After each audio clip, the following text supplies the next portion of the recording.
Assalamualaikum warahmatullahi wabarakatuh.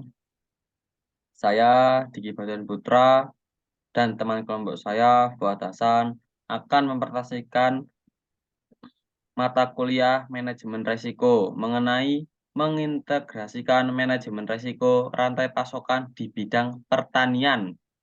Studi kasus lumbung padi di Kalimantan Timur.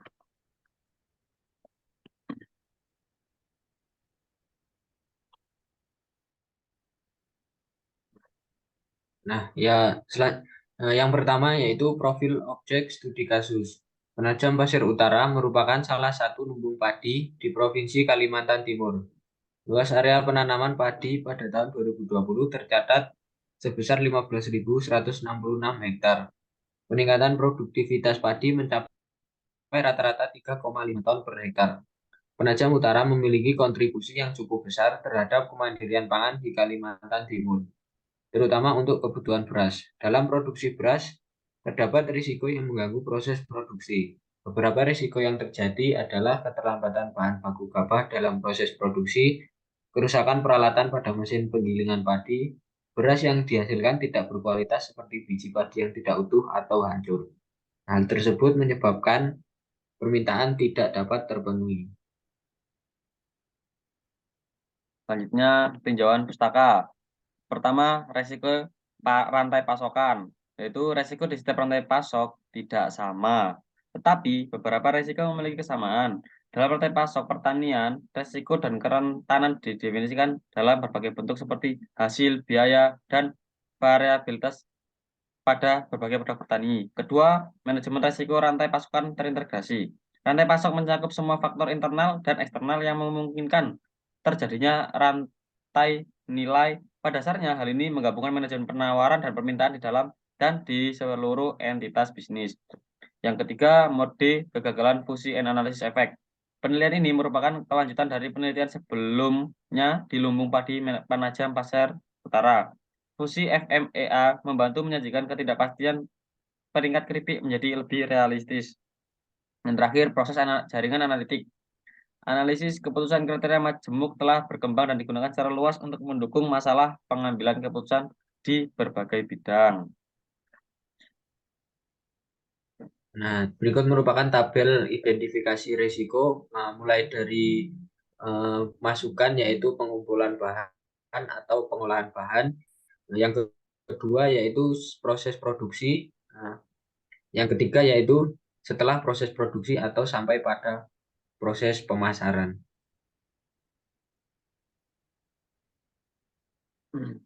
Next. Metode identifikasi resiko. Metode yang digunakan yaitu Fusi Failure Mode Effect Analysis atau yang disebut FFMEA. Strategi mitigasi untuk mengurangi frekuensi dan dampak resiko telah dipilih dengan analitik heuristic proses atau AHP.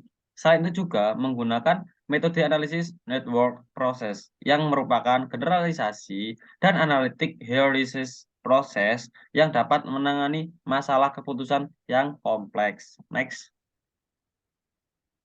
Nah, untuk pengukuran risikonya menggunakan Analytic Network Process atau ANP. Nah, teori tersebut merupakan teori umum tentang pengukuran relatif untuk meningkatkan rasio prioritas komposit dari elemen-elemen yang saling berinteraksi yang terkait dengan kriteria kontrol. Nah, di metode ini ada dua langkah, yaitu perhitungan bobot dalam ANP dan menganalisis BOCR. Selanjutnya, ini merupakan perhitungan bobot dalam ANP. Bisa dilihat dari struktur tabel gambar tersebut. Model ini mengategorikan 4 hierarki dasar yang mencakup banyak aspek, yaitu manfaat, peluang, biaya, dan resiko yang dikenal sebagai model BOCR. Nah, selanjutnya ini merupakan gambar analisis BOCR. Perbandingan berpasangan dilakukan terhadap kriteria dan subkriteria untuk mendapatkan bobot global dari setiap kriteria kontrol. Bobot tersebut dikalikan dan dimasukkan ke dalam sebuah matriks yang dikenal sebagai supermatriks terbobot. Setiap kolom dari supermatrix dinormalisasikan untuk mendapat setiap nilai yang disebut dengan limiting supermarket. Supermatrix adalah W akan meningkatkan seperti pada rumus satu untuk mendapatkan prioritas global. Nah, selanjutnya, jika W mempengaruhi atau N supermatrix, pembatas dimungkinkan.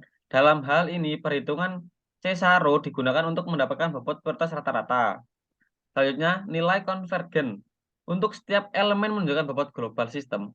Bobot global dinormalisasikan untuk mendapatkan bobot relatif dari setiap alternatif dievaluasi berdasarkan hierarki kontrol manfaat, biaya, peluang, dan risiko.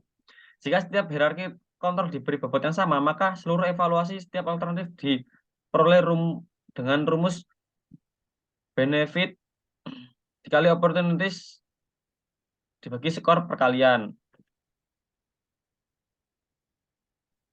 Selanjutnya, Selanjutnya untuk analisis resiko.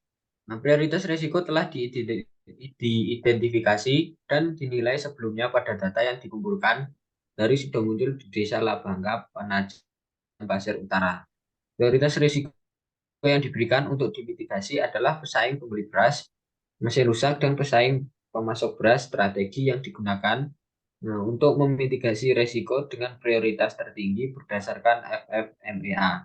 Selanjutnya, strategi mitigasi risiko disusun dan dipilih dengan menggunakan ANP.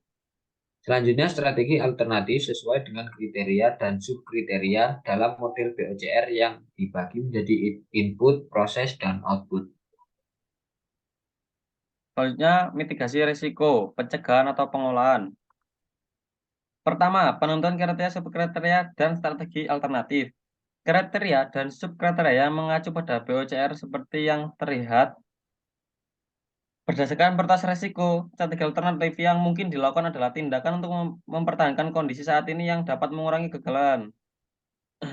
Strategi ini untuk mengurangi kegagalan, citra merek, penetrasi pasar, kemitraan, pemeliharaan preventif, dan kapasitas produksi. Kedua,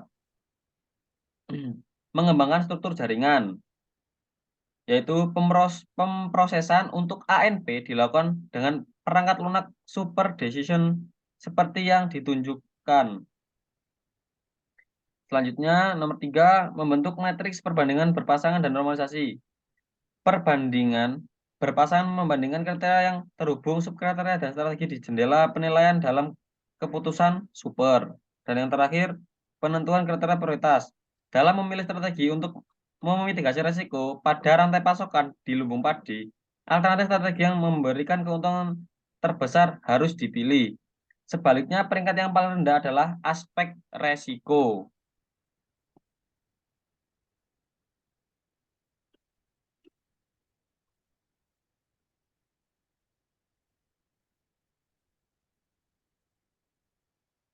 Nah, untuk pendapat dari kelompok kami yaitu berdasarkan manajemen risiko yang telah dilakukan, hal tersebut sangat membantu proses produksi padi atau beras yang kebanyakan proses produksi tersebut memiliki banyak risiko kerusakan atau kecacatan produk sehingga dapat mengatur atau memanage risiko yang kemudian terjadi dalam proses produksi tersebut. Nah, menurut kami analisis tersebut juga harus diterapkan ke dalam bisnis pertanian yang lain karena sangat bermanfaat bagi perusahaan untuk meningkatkan keuntungan di dalam proses produksi.